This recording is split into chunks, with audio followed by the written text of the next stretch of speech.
नमस्कार, मैं मंजू श्रीवास्तव। इस वीडियो में वर्ण शब्द की संगीत में क्या भूमिका है, इस विषय पर प्रकाश डालूंगी। वर्ण शब्द अनेक अर्थों में प्रयुक्त होता है, जैसे अक्षर, रंग, मनुष्यों की जाति, गाने की क्रिया इत्यादि।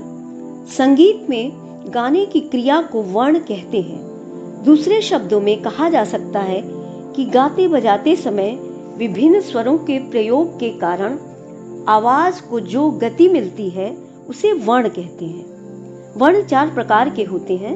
अभिनव राग मंजरी में कहा गया है, गान क्रिया उच्यते वर्ण स चतुर्था निरूपित स्थायी आरोह अवरोही च संचारी इति अथ लक्षणम।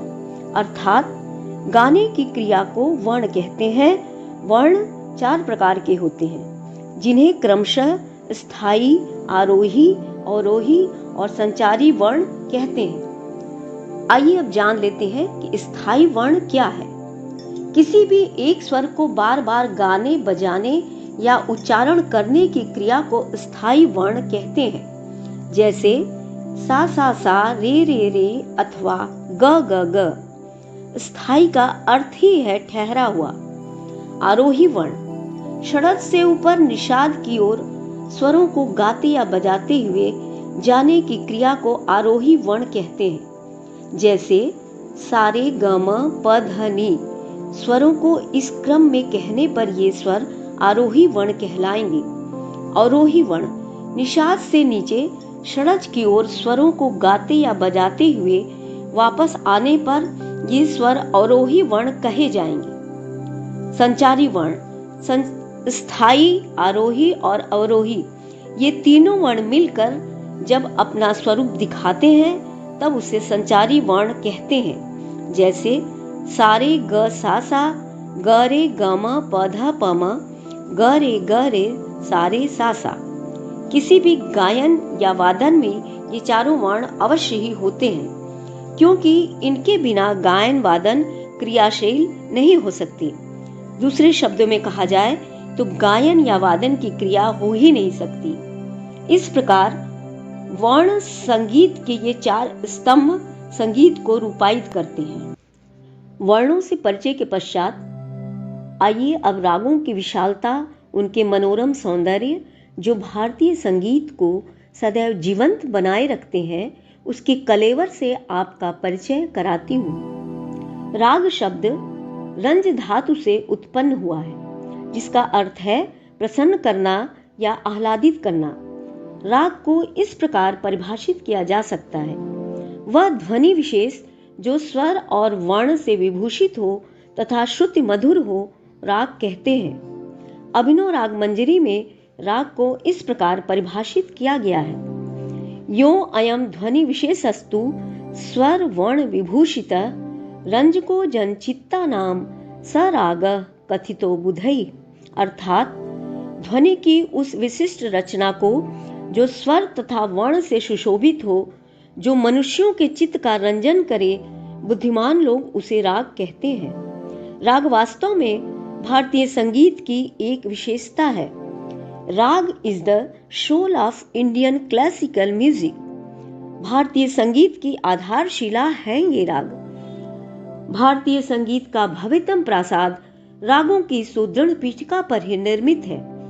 रागों को समझने के लिए इनसे संबंधित कुछ आवश्यक नियमों को आइए जानते हैं। राग थाट से उत्पन्न होते हैं। राग में कम से कम 5 स्वर अवश्य होने चाहिए, क्योंकि 5 से कम स्वरों का कोई राग नहीं होता। पंचोनेभ्य स्वरेभ्यस्तु रागो न स्यात् कदाचन। इसीलिए राग कहलाने के लिए यह आवश्यक है कि उसमें 5 स्वर हों। राग में आरोह और अवरोह दोनों का होना अनिवार्य है, क्योंकि बिना आरोह अवरोह के राग का स्वरूप स्पष्ट नहीं होगा। राग में षड्ज कभी वर्जित नहीं होता। राग में रंजकता का होना आवश्यक है, क्योंकि राग शब्द की उत्पत्ति ही रंज धातु से हुई है, जिसका तात्पर्य ही प्रसन्न करना या आह्लादित करना होता है।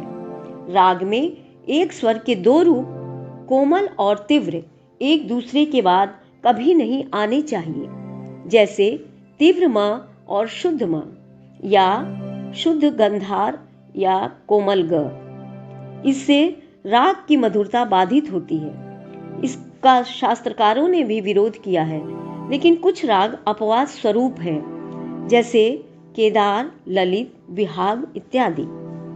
राग में मध्यम और पंचम ये दो स्वर एक साथ और एक ही समय में कभी भी वर्जित नहीं होते। राग में वादी संवादी स्वरों का होना आवश्यक है। बिना वादी संवादी स्वरों के कोई राग नहीं हो सकता। वादी स्वर राग का प्रधान स्वर होता है। राग का सारा सौंदर्य वादी स्वर पर ही निर्भर करता है। अब आइए रागों की जाति के विषय पर बात करते हैं। किसी थाट के स्वरों में से 5, 6 या 7 स्वरों को लेकर जब कोई राग तैयार किया जाता है, तो जितने स्वर उस थाट में से लिए जाते हैं, उन्हीं के आधार पर उसकी जाति निश्चित की जाती है। स्वरों की संख्या के अनुसार रागों की 3 जातियां मानी गई हैं, जिन्हें औडव, शाडव और संपूर्ण कहते हैं। पहले मैं इसका अर्थ बता दूं। औडव का तात्पर्य 5 स्वरों से है, शाडव का तात्पर्य 6 स्वरों से है और संपूर्ण का तात्पर्य 7 स्वरों से है। अब क्रमशः मैं औडव, शाडव और संपूर्ण इन तीनों को व्याख्यायित करती हूँ। जिस राग में केवल 5 स्वरों का प्रयोग होता है, वह औडव जाति का राग कहलाता है, जैसे भूपाली, मालकौस, हिंडौल इत्यादि। जिस राग में केवल 6 स्वर प्रयुक्त होते हैं, उसे शाडव जाति का राग कहते हैं, जैसे मारवा, पूरिया इत्यादि। जिस राग में 7 स्वर प्रयुक्त होते हैं, उसे संपूर्ण जाति का राग कहते हैं, जैसे यमन, बिलावल, भैरव, भैरवी इत्यादि। इस प्रकार रागों की मुख्य 3 जातियां मानी गई हैं। इन तीनों जाति के रागों के आरोह तथा अवरोह दोनों में क्रमानुसार 5, 6 और 7 स्वरों का प्रयोग होता है। लेकिन कुछ ऐसी जाति के राग भी होते हैं जिनका आरोह संपूर्ण जाति का होता है और अवरोह शाडव या औडव जाति का होता है। ऐसे रागों को पहचानने के लिए ग्रंथकारों ने 3 जातियों में से हर एक जाति की 3-3 जातियां और बना दी हैं। इस प्रकार ये 3 जातियां 9 उपजातियों में बट गईं। इसे उदाहरण द्वारा मैं समझाती हूँ।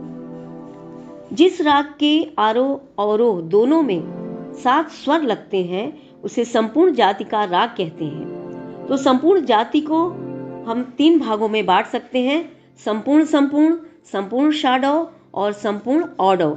तो संपूर्ण में आरोह और अवरोह दोनों में 7-7 स्वर ही लगेंगे, जैसे अहिर भैरव, गौड़ मल्हार, रामकली, कॉफी इत्यादि।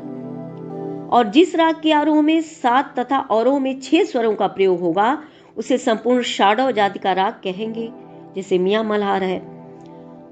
जिस राग के आरोह में 7 तथा अवरोह में 5 स्वर लगते हैं, उसे संपूर्ण और औडव जाति का राग कहते हैं। जिस राग के आरोह में 6 और अवरोह में 7 स्वरों का प्रयोग होता है, उसे शाडव संपूर्ण जाति का राग कहते हैं, जैसे सुगराई, विहागड़ा, नट विहाग, देशी, जौनपुरी इत्यादि।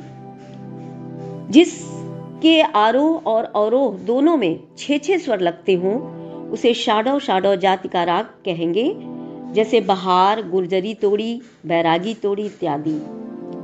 एक आता है शाडव औडव, जिसके आरोह में 6 और अवरोह में 5 स्वर हों, वह शाडव औडव जाति का राग कहलाएगा।